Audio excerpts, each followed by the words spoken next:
ಗೃಹಿಣಿ ಸ್ತ್ರೀಯರು ಮನೆಯಲ್ಲಿ ಕುಂಬಳಕಾಯಿ ತುಂಡರಿಸಬಾರದು ಎಂದು ಹೇಳ್ತಾರೆ. ಅಷ್ಟಕ್ಕೂ ಯಾಕೆ ಗೊತ್ತಾ?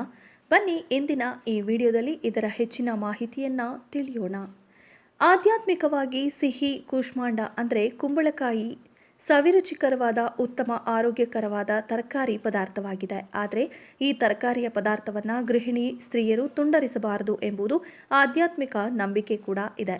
ಸನಾತನ ಹಿಂದೂ ಧರ್ಮದಲ್ಲಿರುವ ಈ ನಂಬಿಕೆ ಬಗ್ಗೆ ಹಲವರಿಗೆ ಆಶ್ಚರ್ಯ ಕೂಡ ಆಗಬಹುದು. ಆದರೆ ಈ ನಂಬಿಕೆಯ ಪ್ರಕಾರ ಹೆಣ್ಣು ಮಕ್ಕಳು ಕುಂಬಳಕಾಯಿ ಕತ್ತರಿಸುವುದು ಅಂದರೆ ಶತ್ರುರನ್ನ ಪುರುಷರನ್ನ ಕೊಲ್ಲುವುದು ಸಾಯಿಸುವುದು ಎಂಬ ಅರ್ಥ ಬರುತ್ತದೆಯಂತೆ.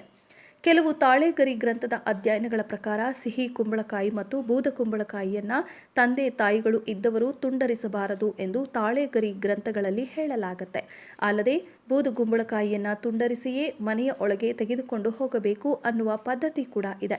ಯಾಕಂದರೆ ಪೂರ್ತಿ ಕುಂಬಳಕಾಯಿ ತೆಗೆದುಕೊಂಡು ಮನೆಯೊಳಗೆ ಹೋದರೆ ಅಪಶಕುನ ದಾರಿದ್ರ್ಯವಾಗುವ ಸಾಧ್ಯತೆ ಹೆಚ್ಚು ಇದೆ ಎಂದು ಹೇಳಲಾಗುತ್ತೆ. ಇನ್ನು ತಂದೆ ತಾಯಿ ಇಬ್ಬರು ಇದ್ದವರು ಇರುವವರು ಬೂದು ಕುಂಬಳಕಾಯಿಯನ್ನು ಕತ್ತರಿಸಿದರೆ ಅಪ್ಪ ಅಮ್ಮನ ಸಾವಾದಾಗ ಅವರ ಮೃತದೇಹ ಕಾಣಲು ಸಿಗುವುದಿಲ್ಲ ಅಂತ ಕೂಡ ಹೇಳಲಾಗುತ್ತೆ. ಇನ್ನು ಕೆಲವು ಕಡೆ ಕುಂಬಳಕಾಯಿಯನ್ನು ಪುರುಷನು ಅಂತ ಹೇಳಲಾಗುತ್ತೆ. ಮನೆಯ ಹಿರಿಯ ಮಗ ಅಂತ ಕೂಡ ನಂಬಲಾಗುತ್ತೆ. ಹಾಗಾಗಿ ಪುರುಷರು ಮೊದಲು ಕುಂಬಳಕಾಯಿಯನ್ನು ಕತ್ತರಿಸಿ ಬಳಿಕ ಸ್ತ್ರೀಯರಿಗೆ ಕೊಡಬೇಕು. ನಂತರ ಸ್ತ್ರೀಯರು ಅದನ್ನು ಪೂರ್ತಿಯಾಗಿ ಕತ್ತರಿಸಿ ಪದಾರ್ಥಗಳನ್ನು ತಯಾರಿಸಬೇಕು. ಮಹಿಳೆಯರೇ ಕುಂಬಳಕಾಯಿ ಕತ್ತರಿಸಿದರೆ ಮಹಿಳೆ ಪುರುಷನನ್ನ ಬಳಿ ಕೊಟ್ಟಲೆಂದು ನಂಬಲಾಗುತ್ತೆ. ಇದಿಷ್ಟು ಇಂದಿನ ಮಾಹಿತಿ. ಮತ್ತೊಂದು ಹೊಸ ಮಾಹಿತಿಯೊಂದಿಗೆ ನಿಮ್ಮ ಮುಂದೆ ಬರ್ತೀವಿ. ಅಲ್ಲಿಯವರೆಗೆ ಧನ್ಯವಾದಗಳು.